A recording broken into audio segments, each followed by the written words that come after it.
Welcome, everybody. I'm Rachel Kiesler. I am a family support coordinator from the Connecticut Family Support Network, and I'm very happy to be here today with the DDS Self-Advocate Coordinators from the South region. And they have a wonderful presentation for you all. It is a sensitive subject, but it is a very important subject that we all should talk about and be aware about. And I think that you all will enjoy the presentation. These ladies are wonderful and do an amazing job when they present. I will let them introduce themselves to you as well. Carol, you want to go first? Sure. My name's Carol Grabby. I'm a self-advocate coordinator for South Region, Wallingford office, and I've been a self-advocate coordinator now for 17 years. Paige?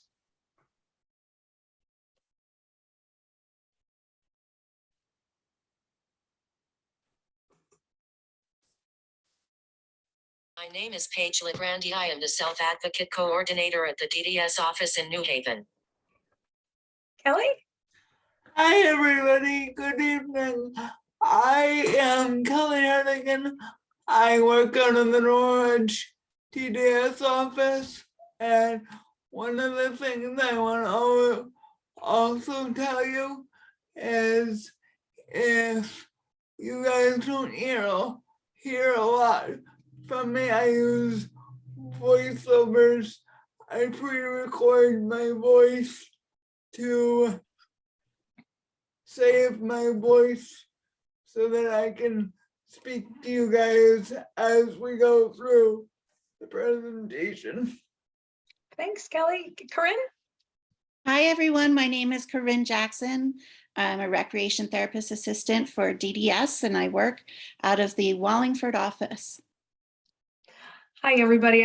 Thanks, Corinne. Hi, everybody. I'm Ellen Haddad-Blazes, and I have the pleasure of working with all these lovely ladies.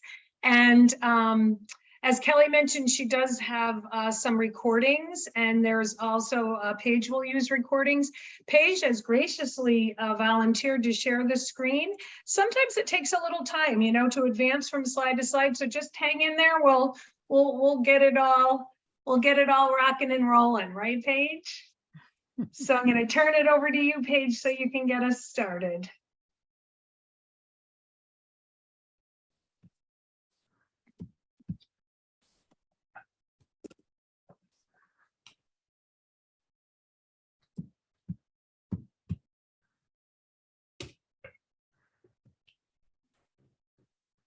Kelly, you want to start us out with this one? Hi, everybody. Tonight's presentation will be on sexual abuse awareness.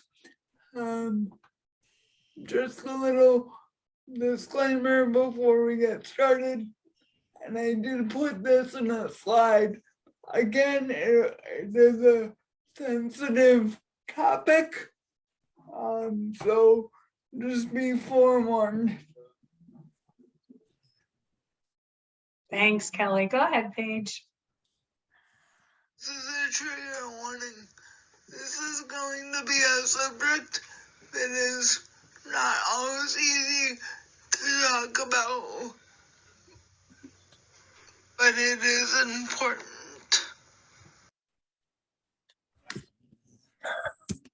Sexual abuse awareness.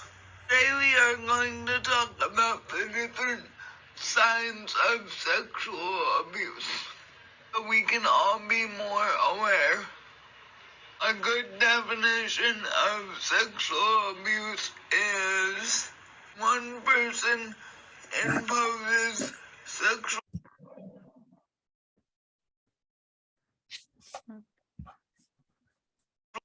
activity, uses force, makes threats, or takes advantage of victims not being able to give consent or permission.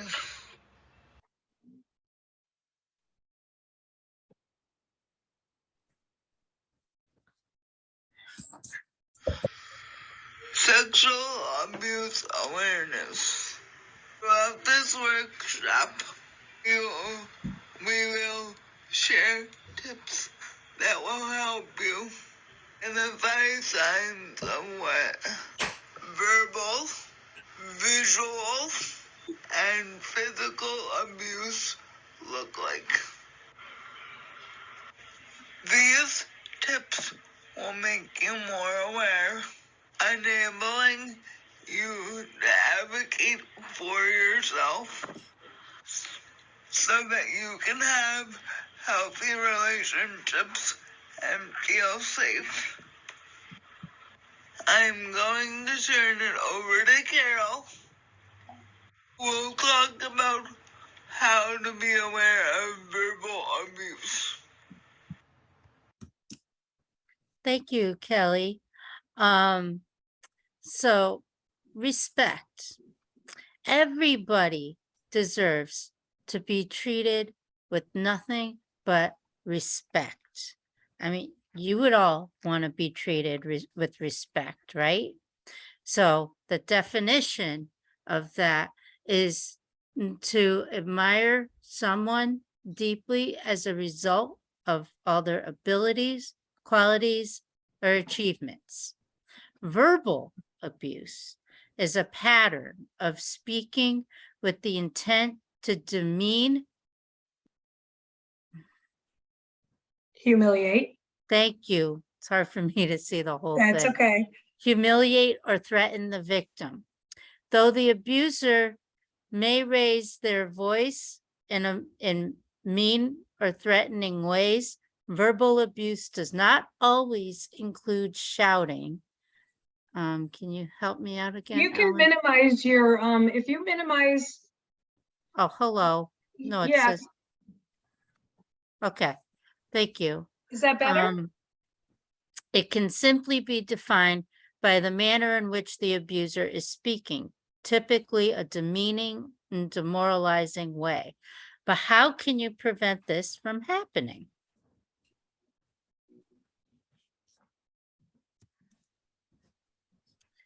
So these are what's called verbal abuse coping skills. Now, verbal abuse does not happen because of some character flaw in you. It has nothing to do with you or anything that you may have done. It has to do with the character flaw that belongs to the abuser. Remember, the abuser is not the authority on who you are as a person. You are distinct from how your abuser perceives you. You need to find ways to be assertive, even in the smallest ways. Small assertive actions will help you build your confidence and find your voice. Avoid verbally abusive encounters. If you feel them coming on, find a reason to be busy until the mood subsides. Try not to engage in verbally abusive behavior as a rebuttal. So, meaning if somebody's talking to you in a verbally abusive manner, walk away from the situation. Practice self-care. Do things that you enjoy, even small things, whether it's watching TV, reading a book, or doing something else that will keep you occupied.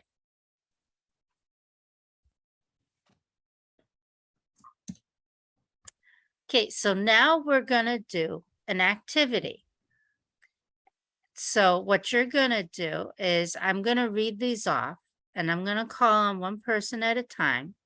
And you're going to tell me if these statements are respectful or if they're abusive. So calling someone a name like an idiot or dummy. Let's see, I don't know. Does anybody want to raise their hand? Yeah, because I don't see anybody right now. Okay, so I see Winston with a hand up. Is it Winston? That's what it says. So you have to take yourself off mute. How do you want to answer that? Calling someone like an idiot or dummy. Yeah. Yes. Yes. Yes. Yes. Winston says yes. He Yes, says, is yes, it it is respect? abusive. I am Right? his communication partner. Is it Say yes. respectful or is it verbal? Is it respectful or verbal? Or verbal abuse. No. What is it? Go for it. it. V-E-R-B-A-L. It's verbal abuse. And you would be correct, Winston. You would be correct, because if you're calling somebody an idiot or dummy, that's definitely not being respectful. So good job. Asking how are you and listening to the answer.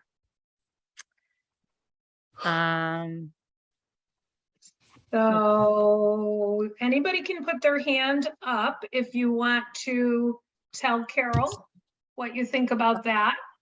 Is that me just- respectful? Tatiana has her hand up. Okay, thank you. I was Thank trying you, to- Rachel. Welcome. And I would say that is respectful. Stella, you are right. You Awesome. are right. Because, you know, if you're asking somebody how you're doing and listening to the answer, that is definitely respectful. So, asking someone how they are feeling when they're sad. Do we think that one is? Does anybody want to give it a try?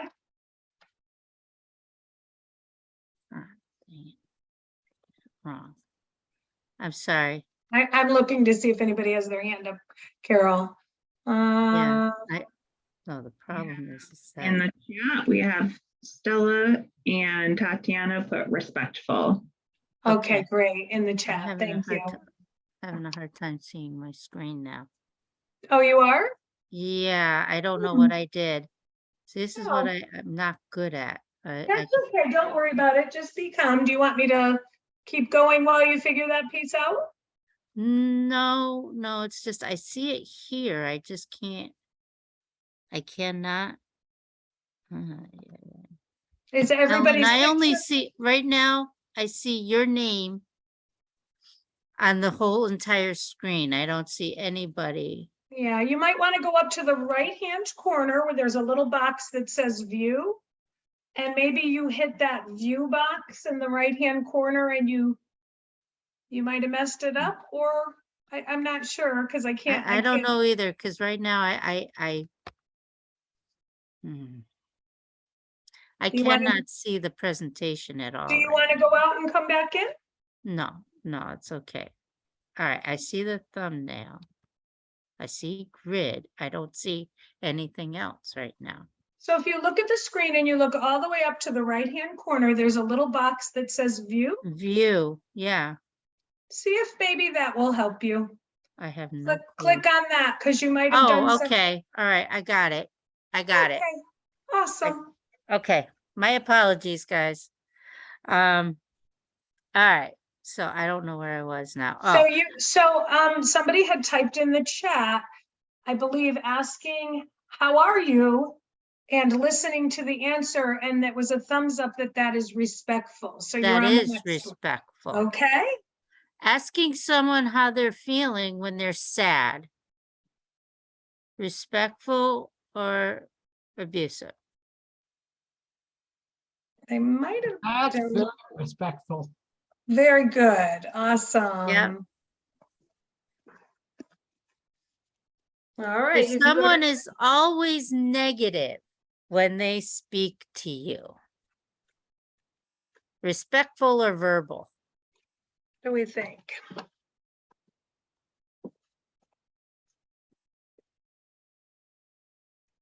Anybody want to give an answer?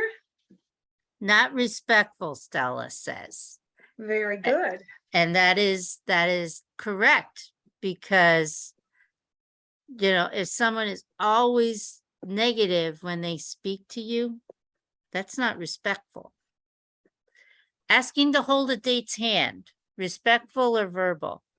Or rude? Yeah, that is rude. You're right, Marshall. So how about, Marshall, how about asking to hold a date's hand? What do you think, Marshall? Yeah. What'd you say, Marshall? I say yeah. Yes, it's respectful. Good. Very good. Thank you, Marshall. Apologizing to a friend for making a mistake.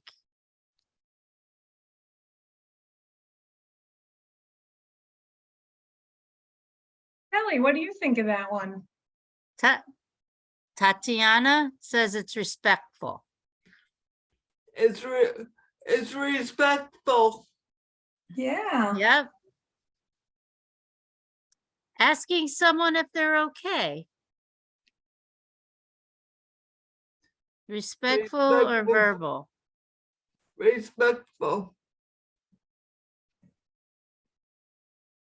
Okay, if someone is shouting at you for no reason, is that respectful or is that verbal? Not respectful. That is right, Stella. Because nobody should be shouting at you just for no reason at all. So, thank you. Carol. You did an awesome job. Okay, Paige.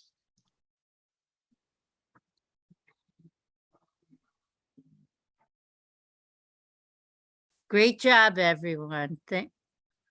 So, here are a few of the many effects of what verbal abuse can do. Many people have difficulty forming conclusions and making decisions after being verbally abused. Victims doubt their ability to communicate. They also experience self-doubt, low self-esteem, and a lack of enthusiasm for things that they were once interested in.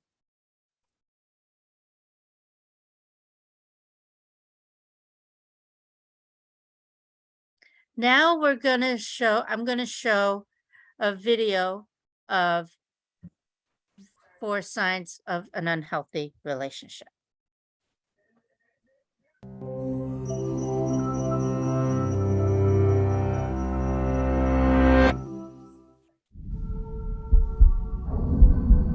Emotional abuse can be incredibly damaging, increasing a person's chances of developing depression and anxiety, sometimes for decades after the fact.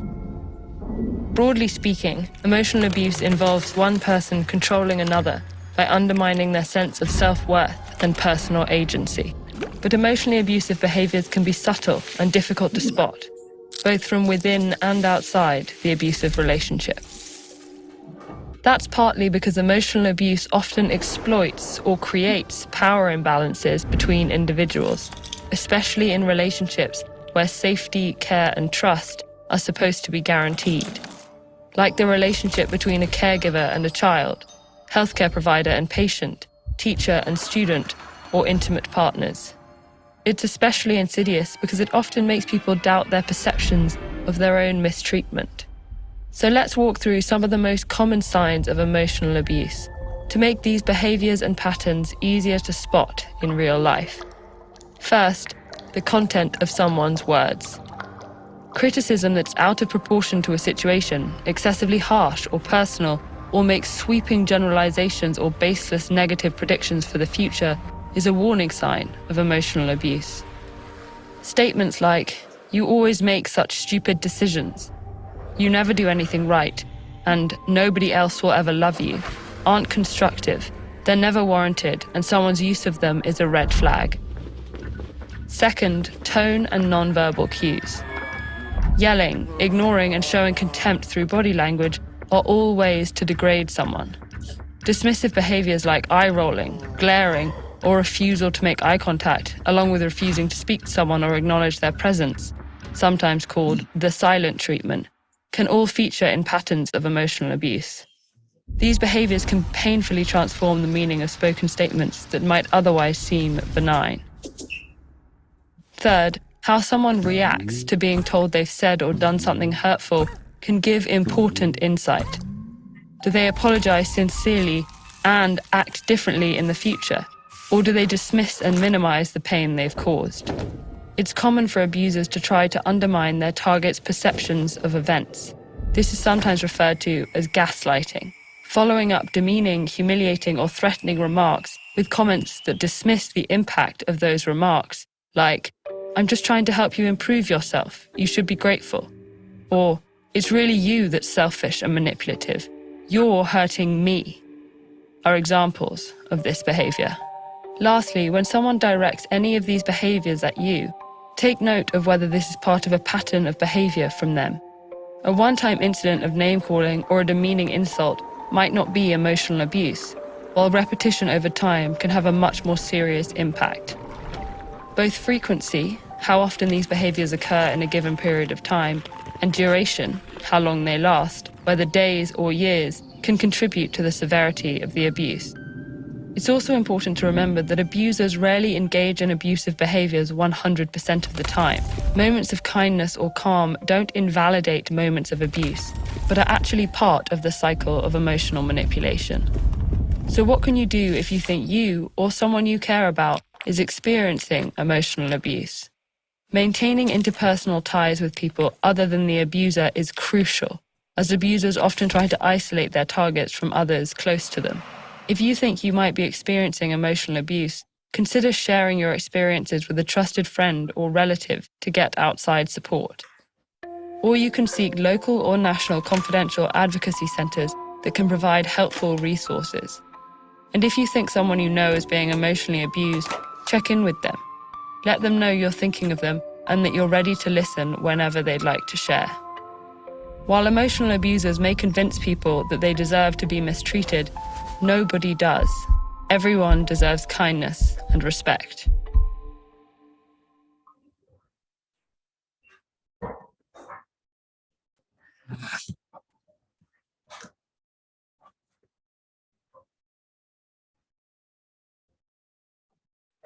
So now let's turn it back over to Kelly to learn how to beware of visual abuse. Kelly? Visual abuse. Now we are going to talk about some signs of visual abuse. This would be if someone exposed you to pictures that make you uncomfortable, or if a person exposed themselves in front of you in a way that makes you feel uncomfortable, or asks you to expose yourself. The picture that you see here shows hurtful words that this individual is seeing through his phone. It is important to be careful what you post online, because once it is posted, it is there for others to see. It is difficult to erase anything online.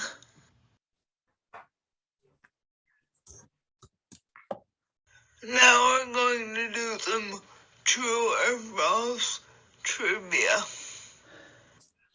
Alright, so one, true. True.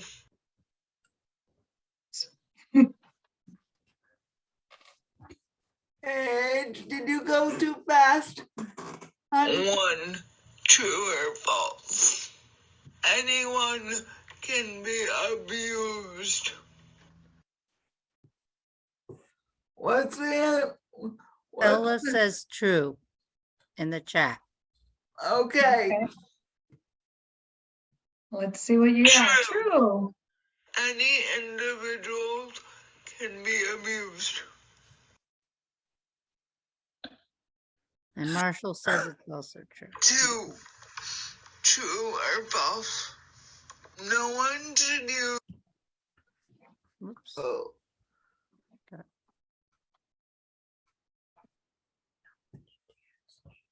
Got cut off, Kelly. No one. I have the question. No one should use social media such as Facebook, Twitter, or Instagram. Let me repeat that. No one should use social media such as Facebook, Twitter, or Instagram. Well, Carol, what are we getting for responses? Is it true or false? That question wasn't a little bit clear enough there, Kelly. It's almost like it's incomplete. Would you like me to reread it, Kelly, if that's okay? Yes, can you? Okay, so what she's asking is true or false. No one should use social media such as Twitter, Facebook, and Instagram. Is that true or is that false? It depends how they use it. So I guess that's what makes it unclear. Oh, yeah, that's It's- true. That's why I was confused. It's- So, well, we That's would have it. a little It's more false. general. So what was our answer? False. It's false if you use it as friends, yeah. But it's true if you use it inappropriately. You can use social media, but you should use it safely. This means doing things like keeping your personal information personal and being cautious who you accept friend requests from.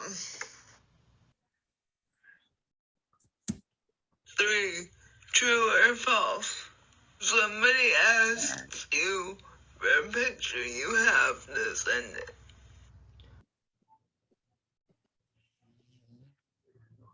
That's false. You are right, Stella. That is false. So you are right. Plus, Good you never job. know who you're sending it to. And it's supposed to be That's right. skeptical on the other end. Yeah.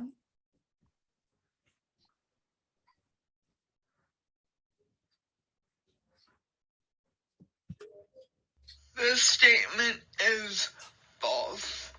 You do not have to send any photos. That's right. 4. True or false?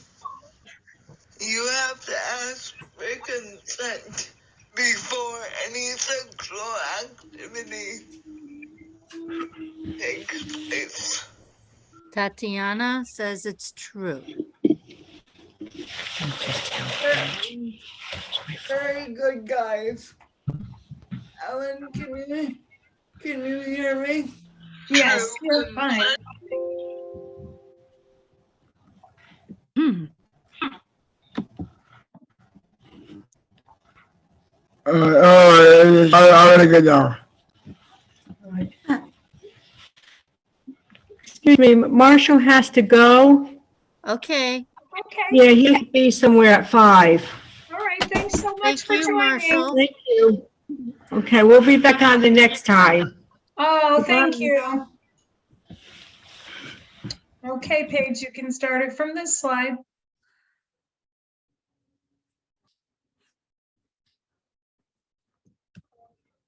Let's switch gears and take the pledge.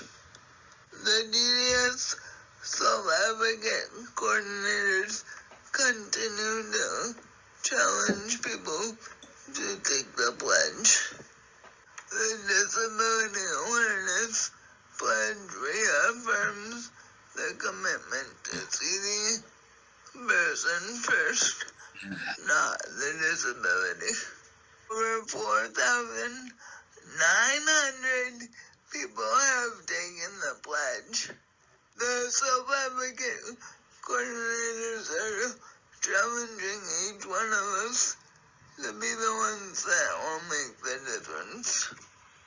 Lastly, we will take the People First Disability Awareness Pledge. Please raise your right hand. I pledge to advocate and accept my responsibility to be respectful to the individuals I work with and for, to respect and treat all individuals equally, to call each person by their name and refer to them as individuals and people, and stop using the word client, to support self-advocacy and stand up for individuals' human rights, to be an advocate for no more R word in my workplace and everywhere I go, to assist and make sure that each person that I work with can make their own choices, be a part of community of their choice, and feel accepted to be themselves. I will use people first language, which means seeing the person, not the disability, using words and terms that are easier for people to understand, to be an ambassador for self-advocates, speak up for people first language, and be the voice for change that makes people's lives happen. Now I'm going to turn it over to Paige. Paige? Let's talk about physical abuse. Physical and sexual abuse is being touched in an inappropriate way without your consent. This can occur by someone you know or a total stranger. People with disabilities are at a higher risk of getting abused. An abuser often is someone you trust or of authority. Here are 5 awareness tips in preventing sexual abuse. Never meet a stranger alone. When you are walking, use the buddy system. The buddy system is a procedure in which 2 individuals, the buddies, operate together as a single unit so that they can monitor and help each other. Never get in a car with someone you don't know, no matter what they say. If someone you know is making you feel uncomfortable, for example hugging you after you have asked them not to hug you, tell someone you trust, your safe person, and stay away from that person. Pay attention to the signs of verbal and visual abuse. In many cases this leads to being physically or sexually abused. If you are sexually abused, tell someone immediately. Lastly, let's talk about the importance of a safe person. Talk about a safe person. Does anyone here want to share what they think a safe person is? A safe person is a person you know well and trust. You can go to them for help if you don't feel safe in any way. Who is your safe person and why did you choose them to be your safe person? My safe person is my best friend Amanda because she understands me. And I'll start it off by saying I have my best friend Crystal of 40 years because I feel like I can trust her with anything, and my dad, because my dad and I have a very good relationship and I can tell him anything too. So you can stop sharing the screen page and we can see if anybody wants to talk about a safe person and the importance and who theirs is. So would anybody like to share who maybe their safe person is and why?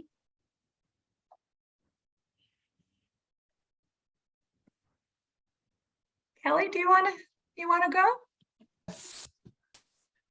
I wanna start by saying I have multiple people and some things that I want you guys to think about is having more than one safe person is a good idea, because if your first safe person is not available, then you can go to the second one. For me personally, it would be my dad and then my uncle. So. And Stella put in the chat, my friend John, my sister, and my mom. Yeah, I was gonna read that if you wanted me to, Ellen. Sure, Thank yeah, you. you can read the chat, go for it. From Winston, to my teacher, Alyssa, his siblings and parents. Thank you for sharing that, Winston. Would anybody else like to share who their safe person is and the reason why?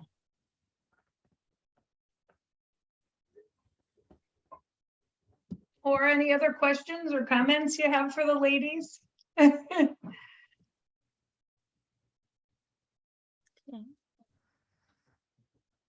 Somebody?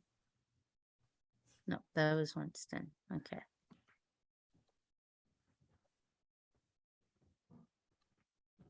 Well, I think you did a really good job taking a subject that's kind of hard to talk about. And I think you softened it, but got some really, really important points across. So I hope people. They did great. Thank you. Tatiana? Thank you. I agree with you, Ellen. I think that you ladies did a wonderful job. Like I said in the beginning, it's a sensitive subject, but it's something that we need to talk about because we all have to be aware and safe. And Stella also put, you guys did great. And a round of applause for all of you that are here. I see Jamie clapping. For all of the participants, because you guys were wonderful participating. Yes, absolutely. We're so excited that you joined.